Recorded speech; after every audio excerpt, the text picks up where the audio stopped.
Saya Abi Padilla akan menjelaskan materi PAI. Saya Lanis Al-Zahra, saya akan menjelaskan materi PJOK. Anastasia Wijaya, saya yang akan menjelaskan materi Bahasa Indonesia. Saya Febrian Cornelis Manurung, saya akan menjelaskan tentang materi agama. Saya Muhammad Rizal Sabi, kali ini saya akan menjelaskan materi tentang matematika.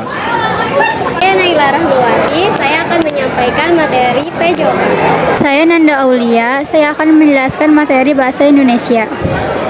Saya Tio Pakusdewo, saya akan menjelaskan materi matematika. Pada saat ini dunia sedang bahaya narkoba. Buktinya ada 209 juta jiwa yang terjerat kasus narkoba, berupa ganja, opioid, amfetamin, kokain hingga ekstasi. Narkoba juga memanipulasi kita sebagai obat penenang. Nyatanya merusak tubuh, berupa fisik maupun psikis. Kita juga menjadi mengkhianati anugerah Tuhan yang seharusnya dijaga malah dirusak. Peningkatan konsumsi selama masa lockdown adalah alarm keras bahwa tanpa literasi dan iman, kita hanya akan menjadi angka statistik berikutnya dalam kehancuran. World Report UNODC, penyalahgunaan narkoba bukan sekedar isu, tapi kenyataan yang bisa dibuktikan dengan angka. Pada tahun 2020, 209 juta orang di dunia menggunakan ganja dan 61 juta menggunakan opioid. Jumlah ini melampaui 34 juta pengguna amfetamin, 21 juta kokain dan ekstasi. Secara matematis, jumlah pengguna ganja lebih dari 3 kali lipat dibandingkan opioid dan lebih dari 6 kali lipat dibandingkan kokain. Perbedaan angka yang sangat besar ini menjadi bukti bahwa narkoba bukan masalah kecil, melainkan masalah global yang serius dan nyata. Berdasarkan analisis data tersebut, dapat disimpulkan bahwa ganja merupakan narkoba yang paling digunakan secara statistik. Ayo cerdas memilih dan berani berkata tidak pada narkoba. Mari gunakan logika, data, dan akal sehat untuk melindungi diri dan orang di sekitar kita. Jauhi narkoba, lindungi diri, dan jaga masa depan. Cerdas memilih, tolak menjadi angka statistik. Sebagai ulul albab, kita diajak berpikir jernih dan menjaga akal sebagai amanah dari Allah. Narkoba merusak akal dan jiwa, sehingga bertentangan dengan prinsip if'al akal dalam maqasid syariah. Rasulullah SAW bersabda, kullu muskirin khamr wa kullu khamrin haram. Artinya setiap yang memabukkan adalah khamr dan setiap khamr itu haram. Hadis riwayat Muslim. Menjaga akal adalah bentuk syukur dan ketaatan tertinggi. Karena cerdas memilih, tolak narkoba, jaga masa depan, dan jangan biarkan diri kita hanya menjadi angka statistik. Cerdas memilih, tolak narkoba. Sebagai orang Kristen, kita dipanggil untuk hidup bijaksana dan menjaga tubuh serta pikiran sebagai bait Roh Kudus.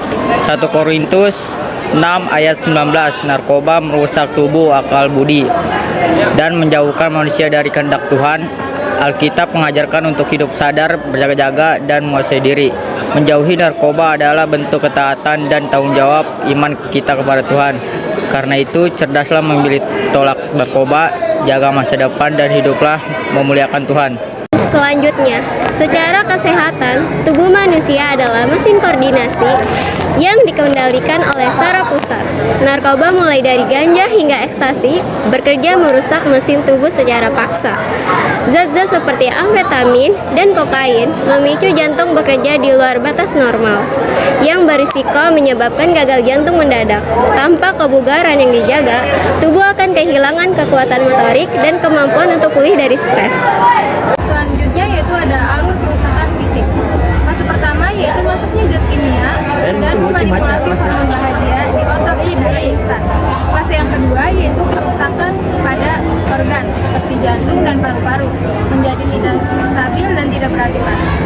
Fase ketiga yaitu fase adiksi. Tubuh tidak lagi bisa berfungsi normal. Tanpa zat tersebut menyebabkan tremor bahkan kehilangan koordinasi fisik. Contoh nyatanya yaitu seorang atlet yang menggunakan amfetamin mungkin merasa kuat sesaat, namun jantungnya akan berdebar sangat kencang hingga ia pingsan karena kelelahan kronis atau overdosis. Alih-alih mendapatkan kebugaran dari olahraganya, tubuhnya justru malah rusak secara permanen. Narkoba dapat merusak sistem syaraf dan organ tubuh. Secara ilmiah, penggunaannya menyebabkan penurunan konsentrasi, gangguan koordinasi gerak, serta melemahkan fungsi jantung dan hati. Oleh karena itu, marilah kita bersama-sama menjaga diri dengan menjauhi narkoba agar tubuh tetap sehat dan masa depan tidak rusak. Demikian, mari kita berkomitmen untuk mengatakan tidak pada narkoba dan memiliki hidup sehat dengan masa depan yang lebih baik. Sekian dari kelompok kami, kurang lebihnya mohon